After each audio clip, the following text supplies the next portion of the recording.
Oh, wait.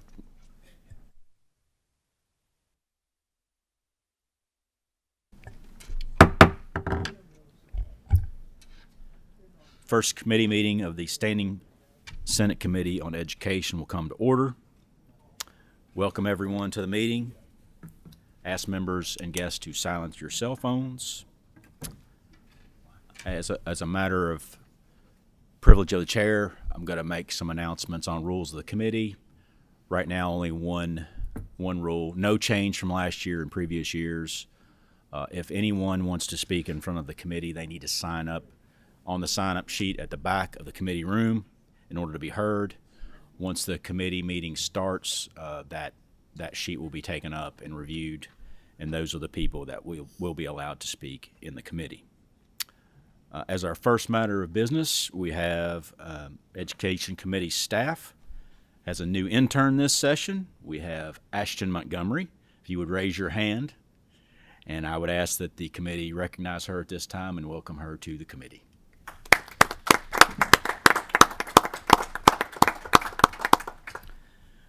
Now's the time for introduction of special guest. I believe Senator Tishner wants to start us out with a special guest. Yes, thank you, Chair. I am honored to have with me Kira Dunk from my district in Oldham County. She has been here over the years. She started coming to Frankfort when she was 8 years old to lobby for a bill which passed, and has been working on a piece of legislation with me this session that I'll be filing later today. So we're glad to have her with us. Let's make her welcome. Senator Givens, do you have a special guest? I do, Mr. Chairman. Thank you for the chance to introduce Reagan Sutton. Reagan, if you'd stand, please. Reagan is a University of Kentucky junior. She's a political science major, Spanish major, and English major from Louisville. She's on a pre-law track at UK, and we're honored to have her interning in the Senate President's office with us, and I ask that we make her welcome. Let's make her welcome. Senator Funky Fromeyer. Yes, and if Colin Jarrell, you'd please stand up. Colin is a sophomore at Northern Kentucky University. He's here on the Future Leaders Intern Program, and Colin is also a member of my Senate district in Brooksville, Kentucky, and we're excited to have him here this semester with us. Well, let's make him feel welcome. I feel like I'm at church this morning, welcoming all these special guests. Amen. Right. So we'll get right into business this morning.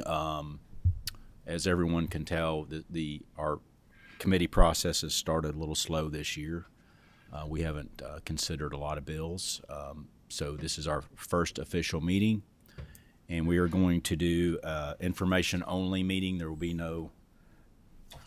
I'm sorry, I'm forgetting a key thing in the process here. We need to call roll first. Make sure everybody's here and accounted for. Please call the roll. Senator Carroll. Here. Senator Funky Fromeyer. Present. Senator Givens. Senator Higdon. Here. Senator Meredith. Present. Senator Neal. Senator Stivers. Senator Thomas. Here. Senator Tishner. Senator Wilson. Here. Senator Wise. Here. Vice Chair Williams. Chair West. Here. We are due.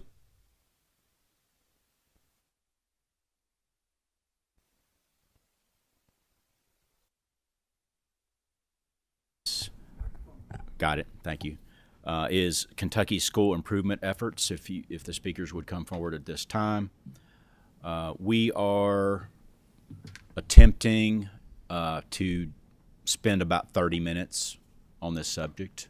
If you can kind of keep it to about 25 minutes and then leave about 5 minutes for questions.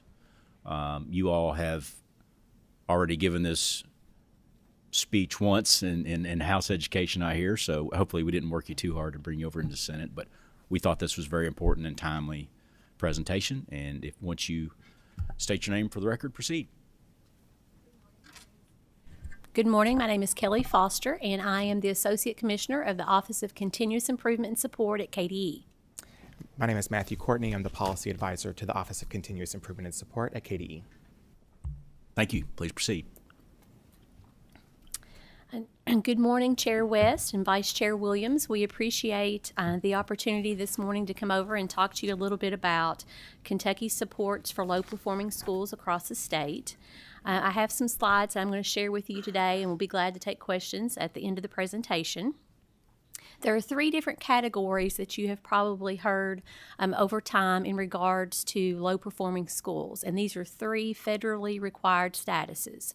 The first one being Comprehensive Support and Improvement, which is mostly called CSI, and that is identified every 3 years, and the next identification cycle for CSI is 2025. And there are three categories that a school can fall into the CSI status. The first one is being in the bottom 5% of schools by level. So that would be the bottom 5% of elementary schools, the bottom 5% of middle schools, and the bottom 5% of high schools. The second category that could put you in CSI status is having a high school graduation rate below 80%. And the third and final CSI category is if you fail to exit ATSI status after 3 years. And currently in the state, we have 28 CSI schools. The second category is called Targeted Support and Improvement, better known as TSI, and that identification is made every year. And for a school to be identified as a TSI school, they have a subgroup performing at or below the bottom 5% by level for 3 consecutive years. And the final category is called Additional Targeted Support and Improvement, which is ATSI, and it is identified every 3 years, and the next cycle for identification will be in 2025. And an ATSI school is a school that was TSI the year before the ATSI identification cycle and did not exit. And currently we do not have any ATSI schools. There is a statutory and regulatory process for a school improvement. These processes are identified in KRS 16346 and the regulation 703 KAR 5:280, and I'll walk you through those processes that have been established. First, the schools are identified based on the state's accountability system. So when the school report card goes live in October, that's when we identify CSI, TSI, or ATSI based on the cycle. Each CSI school receives support from KDE upon identification. They are assigned education recovery staff members. The school and the district will go through a diagnostic review process. After that, a diagnostic review has been delivered to the school, the principal and the superintendent. The local board of education selects a vendor to support their turnaround efforts. Then the schools and districts develop a 3-year turnaround plan, and that plan is approved by the local Board of Education as well as the Kentucky Department of Education. CSI schools are eligible for school improvement funds. These are federal grants. So they apply for their grant, which are then approved by KDE, and then the schools and districts implement their school improvement funds or school improvement plans. If KDE is selected by the local Board of Education to serve as the turnaround vendor, KDE provides the following supports. We mentor and provide support to school leadership, so that would be the principal and his or her leadership team. We assist with standard curriculum instruction and assessment alignment. We deliver on-the-job, timely professional learning opportunities for the teachers. We help support the continuous improvement process through planning and monitoring. We support resolving issues with compliance and reporting, and we also provide opportunities for the schools to participate in professional learning with national partners such as Carnegie, Cognia, Shipley, National Institute for School Leadership, and the Rutherford Learning Group. The next two categories, TSI and ATSI, the Every Student Succeeds Act, better known as ESSA, which went into law in 2015, requires that local school districts provide support to schools that are identified as TSI. TSI schools must amend their school improvement plan, and in that amendment, they must look at the following categories. They need to address leadership, competencies of leadership. The identification and critical resource inequities to make sure that they're spending their funds to meet the needs of all students. They also are asked to identify evidence-based interventions and also additional actions taken to support students from consistently underperforming subgroups. So since we did not identify CSI schools this year, the department has staff available to support TSI schools for 23-24 school year. So what we did when the schools were identified as TSI, we hosted a webinar with superintendents and principals of these TSI schools and offered them some additional supports. And here's a summary of what those schools who agreed to receive those supports will receive. We are doing a 2-day review with the TSI schools that focuses on curriculum and instruction. We help them develop a strategic plan based on the results of those 2-day reviews. We help walk them through a needs assessment analysis based on that data. There is an opportunity for professional learning opportunities based on the needs found in that report. We also provide some leadership coaching and support. If a school doesn't have a professional learning community process, we help them develop one of those. We help them come up with agenda items for leadership team retreats. I look at having some sort of walkthrough process in their buildings to look at the interactions between teachers and students, if they need assistance with data analysis, or if they need assistance in developing multi-tier systems of support. And that is a high-level overview of what's going on right now in school improvement, and we'll be glad to take any additional questions. Thank you so much. Senator Carroll, I believe, has a question.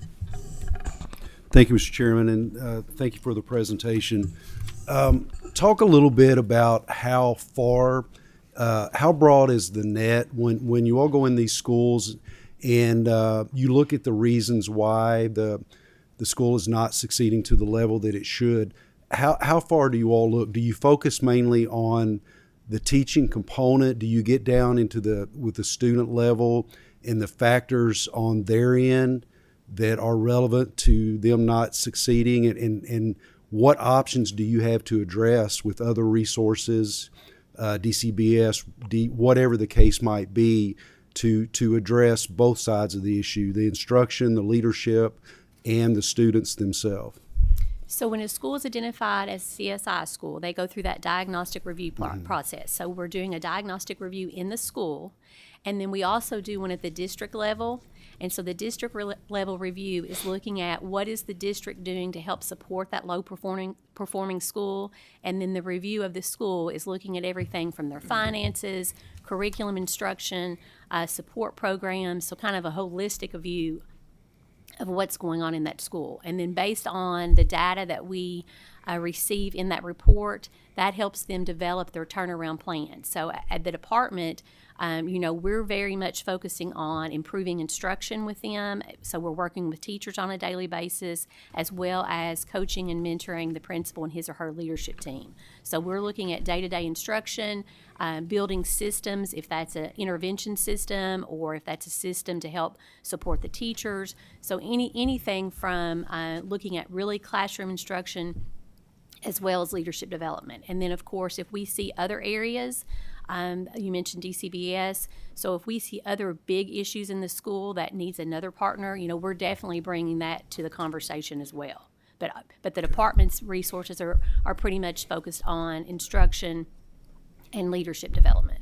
So have you all been able to develop data that probably based on the region of the state, on what the most common issues are? I mean, it's hard to fix when you don't know, Sure. What the big picture issues are, and as a legislator looking at that data to where can we invest and where can we help. I think that would be important, because I'm sure there's trends in various regions.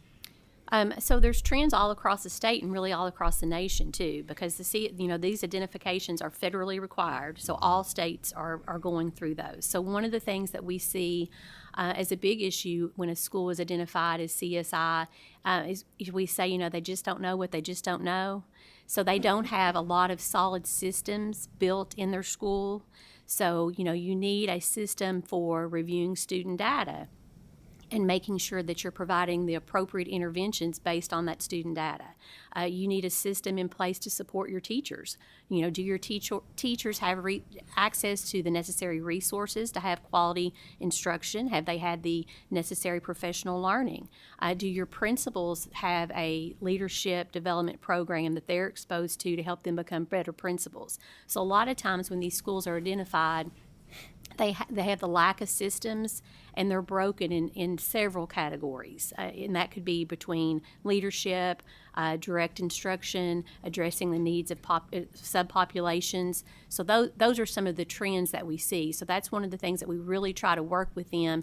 What are the root causes of these problems? And then what systems can we put in place that after the support is gone, that they're able to carry on? Mr. Chairman, one more, please. Please proceed. And do you all notice that once you get a school system out of the struggles that they're having and you get them up to the proper level, do they normally stay there? Or is it the same school systems that are continually going through this process over and over again? So we have, since the beginning of this work, in 2010, we've exited 158 schools from CSI status that have not gone back into that status. Now, we do have 8 schools across the state that have been in CSI status for quite a while and have not exited. And so one of the benefits of the federal law under ESSA is there's a new category called more rigorous intervention. And so it is for schools that do not exit after 3 years. And the end game kind of changes, because under CSI status, we are providing coaching and opportunities, but there's not a requirement of you have to do X, Y, and Z. When a school falls into that MRI status, then the federal law kicks into more of requirements, and you have to do the recommendations. You have to participate in the leadership activities. You have to participate in the professional learning activities. So this school year, the 23-24 school year, we have 10 MRI schools, and this is really because of the things that happened during COVID and pushing things back. This is the first year that has fully gone into effect. And we are working with those 10 schools. They're still CSI, but they haven't exited after 3, so they have some more requirements under MRI. Okay, very good. Thank you. I appreciate it. Thank you, Mr. Chairman. You're welcome. We have several questions from members here. I've got a few to do here, but we also have a person signed up to speak in favor, Jim Schmidt. Just to let you know, we're going to go through the KDE questioning first, and then we'll allow Mr. Schmidt to ask his questions, just to let him know. So my questions pertain to, first of all, this committee, the reason you're here today is you're providing a primer to newer members and older members who have forgotten about what CSI is, what TSI is, and then we have the new category, MRI schools. And so I got a couple questions as chair. So you give us an overview. I don't have to have exact numbers, but give us the numbers of CSI schools, TSI schools, kind of pre-COVID, during COVID, today. What does that look like, and where are we headed? So Kentucky is always the maximum around, it's always going to be around 50, 51, 52 in an identification year, because you're taking the bottom 5% of elementary, middle, and high. So what is the total number of schools, so we have a point of reference? Probably around 1,300, I would say. So in 2025, when we identify again for CSI, we will be at our max that year. So it'll be the bottom 5% of elementary, middle, and high, usually but somewhere around 50, 51, 52 schools across the state. And then they have the ability, there's an exit criteria that's federally approved as well. So once you meet that exit criteria, then you come off that list. So that's why right now it was an identification year. We only currently have 28 schools identified as CSI. So even before COVID, it was still going to be around 50 based on the number of schools in Kentucky. Gotcha.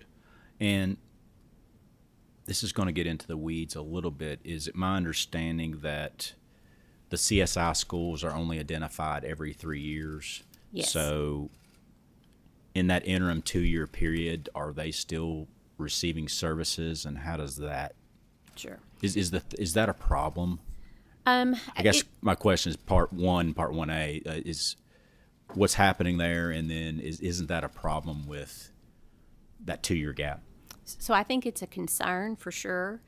So when we identified the last time, which would have been the fall of 22, we had 51 schools, and then we exited 21 schools with the release of data this time. So that's how we get down to the 28. So we ran an early warning list within the department to see if we did identify this year who those schools would have been, and they're all across the state. So we reached out to the superintendents and principals of those 24, 25 schools that would have been CSI and said, if it would have been identification year, just wanted to put this on your radar, you would have been on that list. And we did offer those schools some additional support, but that's not anything that they have to accept because technically they're not identified as CSI. If we wanted to change that as a legislature, could we enact legislation to do that, or are you just following federal So guidelines? the federal guideline says you must identify once every 3 years, but if you wanted to, at the state level, identify every year, you could. Okay, thank you so much. Senator Higdon. Thank you, Mr. Chairman. And I've always disliked this 5% of schools are considered, I guess, failing schools.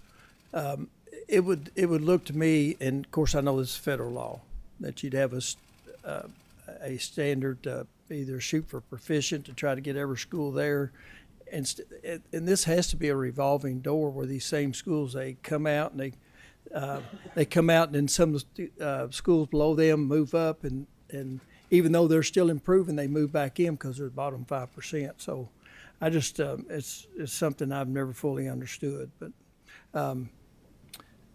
do you see that where you have that revolving door where schools move out and then they move back in again, and even though they're showing some improvement? So since 2010, we've had 158 schools exit CSI status and not go back in.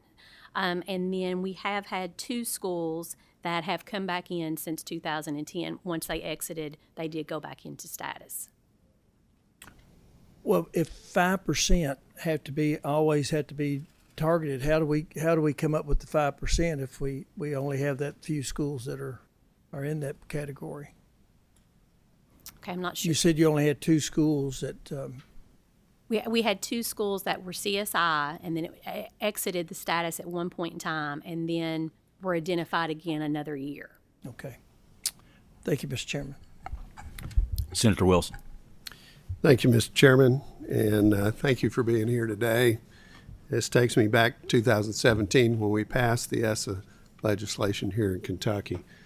When you mentioned the 10 MRI schools that had not exited in 3 years out of CSI, could you identify where those schools are located? Yes, all 10 of those schools are currently located in Jefferson County. Okay, thank you. And then as far as the how many of them have actually opted for a vendor rather than KDE? None. None. As far as the funding that's available for vendors, my understanding is I don't know that that's comparable to what is actually utilized by KDE, which makes it kind of at a disadvantage for them. Can you explain? Sure. So the school improvement funds are federal funds, and that is based on per pupil dollar amount. So just to give you an idea, last year with the School Improvement Funds Award, it's about $350 per pupil. So we had some districts that received around $40,000 school improvement grant based on size of school, and then we had some that received up to like $817,000. So that is not necessarily money that has to be used for a vendor.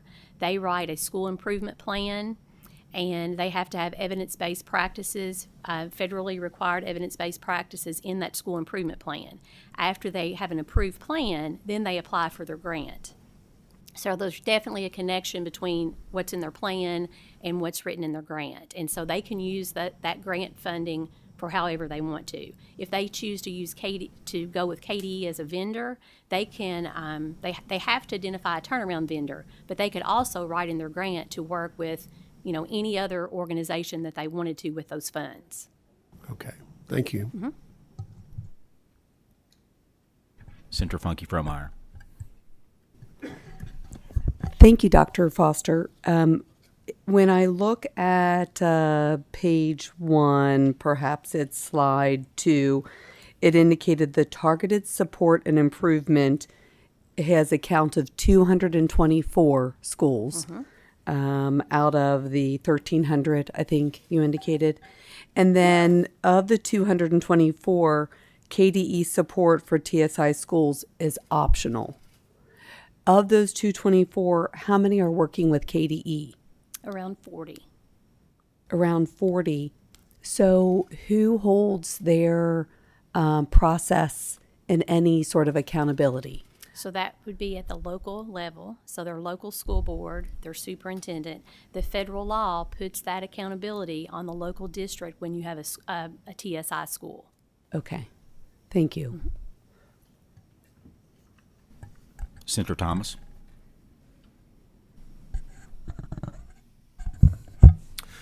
Thank you very much, Mr. Chair. Dr. Foster, I want to return to Senator Higdon's point because I too have always, and this is not anything we can do because this is governed by federal law, but I've always had a problem with the way they identify these comprehensive support and improvement schools and these targeted support and improvement schools, because the 5% it doesn't tell you anything, other than a percentage of what the school has done. For instance, just because they're in the 5%, the school, one school hits below the 5%, one just barely gets out of it. Doesn't give you any independent characteristics about how well the school's doing, what their test scores are, what the student's GPA is, what the teacher involvement is. I mean, there's no independent criteria in terms of how well or how poorly they're doing. It's just so flawed there. When we do pass or fail at our schools, we don't say the bottom 5% automatically fail schools. If all the students in that classroom, reach what we say is a passing benchmark, they pass. If all the students don't reach that benchmark, they fail. We don't do it on a percentage basis. Is there any way, we can change this measuring criteria to just get away from a percentage? Because just because you're in the your percentage is 4.9% or 4.8% doesn't necessarily mean that you are a failing school. Conversely, if you're 5.2 or 5.3 doesn't mean that you're doing well enough to move forward. It's just such a flawed determination, in my opinion, Dr. Foster. So as you mentioned, it is a federal requirement. So that's definitely something that I think was talked about in the House Education Committee earlier this week, is working with maybe some people at the federal level to look at that law. But that 5%, like you said, you could be at 4.8 or you could be at 5.2. That's one of the things we don't like to call them failing schools. We like to reference to the CSI schools as low-performing schools, and that's one of the benefits of that diagnostic review process, because that 5% is determined based on the state assessment results. So that's how they come up with the 5%, is from the state assessment results. But that diagnostic review, once identified, is not just looking at test scores. It's looking at daily instruction, interactions between teachers and students, curriculum, assessment alignment, professional learning opportunities for teachers. So that diagnostic review process that they undergo really helps them develop a quality school improvement plan, where it's focusing on just becoming a better school and not so much with focus on, you're 5% or 7%. But as far as making a change, that is something that would have to be done at the federal level. Senator Tishner. Thank you. Thank you for this. It's been really informative. My question has evolved as other senators have asked questions. Of the TSI 224 schools, you mentioned 40 are currently working with the KDE, and the other 224 are using private vendors, or how are they working to improve their schools based on being in that TSI category? Sure. So in the slides, we talk about the requirements of TSI. You'll see there, it's a slide about the things they have to do in their plan. Okay. If you'll see on that, TSI schools must, so those are the things that they are required by federal law to do. They do not have to partner with a vendor to do those things. That is something that in the law is the responsibility of a local district. So hopefully all 224 of those schools are having conversations between the superintendent, the principal, the teachers, the local board about the subgroup and what they're doing to help support that subgroup. 40 of those have chosen to take us up on the free assistance to look at, what's really going on in your building and give them some feedback and some ideas of how to move that student population. Okay, one follow-up to that. How many staff at KDE are in that education recovery department? So I have 73 education recovery staff members that work directly in schools every day. And then I have 3 people that are called education recovery directors, and they report directly to me, and they oversee the work across the state, so they're kind of situated regionally. And then we also have 5 continuous improvement coaches that provide support. Okay, great. Thank you so much. Thank you. I have one final question in this. Senator Williams, I'm sorry I didn't see you. Thank you very much. I'm just trying to understand this criteria for the comprehensive CSIs. Are those and or criteria? So is it the bottom 5% and graduate, or is it or graduate rate below 80% or failed to exit ATSI? Or. It's an or. It's or. Any of those 3 could put you in CSI status. They can put you in CIS status. And when do you come out of CSI status? So there is an exit criteria that's federally approved, and so Kentucky's exit criteria for any 3 of those categories is once you no longer meet the criteria for identification and you've shown progress, then you exit. So once you are no longer having a graduation rate below 80%, you could exit out. Once you are no longer a bottom 5% school and have shown progress, you would exit out. Okay. So everybody exited out of the TSI status, right? I'm looking down. That was your 0 for ATSI. No. So ATSI is only identified every 3 years. So we had 2 schools that exited out of ATSI status, and 2 schools, if you don't exit out of ATI status, after 3 years you roll into CSI. So we had 2 schools that were ATSI, had been there for 3 years, and so now they've moved into CSI status. Okay. So were those schools that did not exit, these, I guess, in these 28, were you overseeing them, or was somebody else doing their? Yes, KDE was partnering with them. Okay, so these were all KDE partner schools that did not exit. Okay, thank you. My question will be, last question in this segment, and then Minister Schmidt will be able to speak. So another purpose of having you guys here today was to discuss the new MRI tool. Could you briefly discuss that? What will that allow the department to do? And will it give us more opportunities to help these 10 schools get out? So what it does is it gives the authority, greater authority to the department for requirements. And so I have already met with the superintendent and the principals of those 10 MRI schools back before Christmas.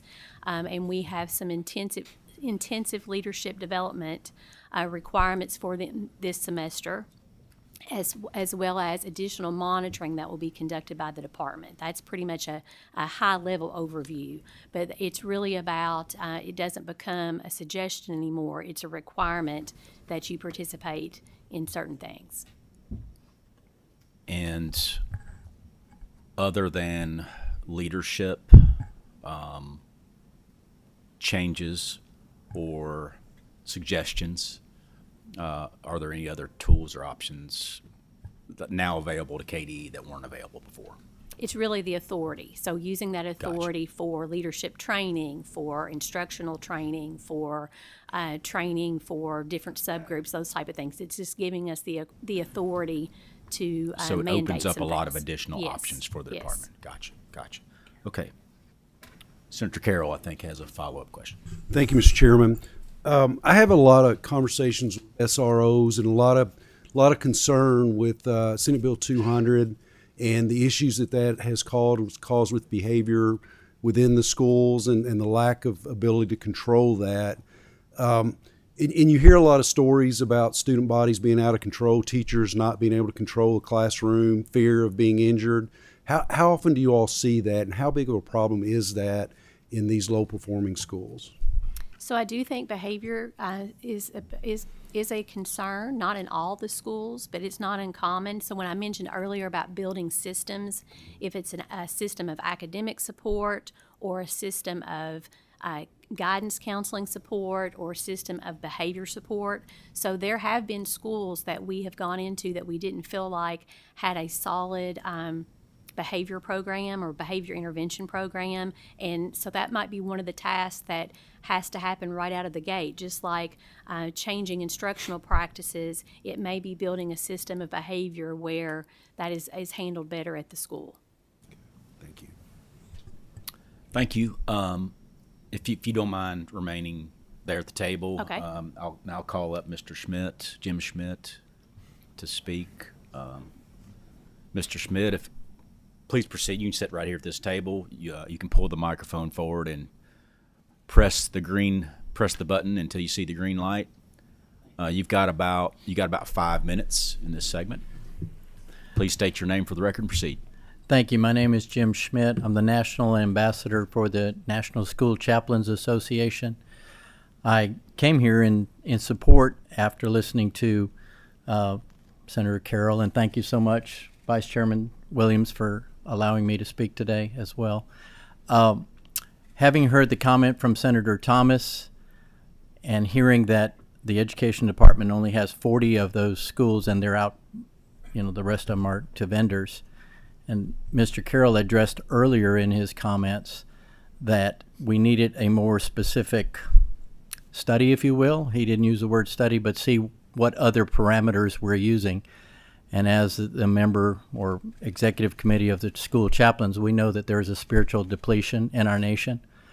And as a Kentucky colonel, I believe that we need to address and bring both the vendor assessments as well as the education assessment. Love to see both of them here. So I have to decline whether I'm support or against it, but I will say that anything that we can put to our students, like SRO, last year that bill was amazing, and doing something like this, we just believe that our children's education is at an all-time risk, and I just support and thank this committee for looking into this into a more deeper role, and I just believe that a spiritual assessment of these students is necessary before we put a lot of money behind what these lower or these 5% schools are doing. If we could get some chaplains in there, I think would be the answer. But thank you for your time. You are welcome. Any other questions from members on this specific topic? Seeing none, thank you for your presentation before the committee today. We really appreciate it. Timely topic. There's only one other item of business before the committee today. And as we start a new session, just as a reminder to all members, part of our role as a committee is to approve administrative regulations. The regulation will initially come before the Administrative Regs Committee. After that, it will flow up to the Committee of Jurisdiction, which is our committee as it pertains to education regulations. And so the reason I go through all that, we have the same power as the Administrative Regs Committee, so we can ask for an amendment of the regulation, ask for a deferral, or find the regulation deficient. And we have one regulation on the docket today. We have KAR 8030. That regulation is in your packet. And the reason I'm spending some time on this regulation is is a lot of times it's not the laws we pass, but it's the regulations that we allow to flow through. And this regulation, you will see, is very important as it pertains to teacher shortage. This regulation will increase the amounts of money allowed for teacher scholarships through the Kentucky Higher Education Assistance Authority.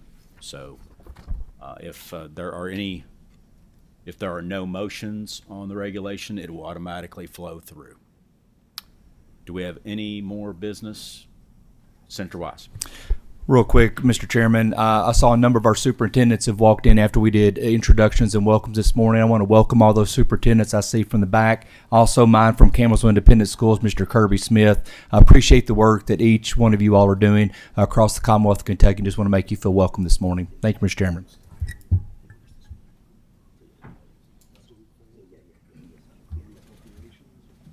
The committee will stand at ease.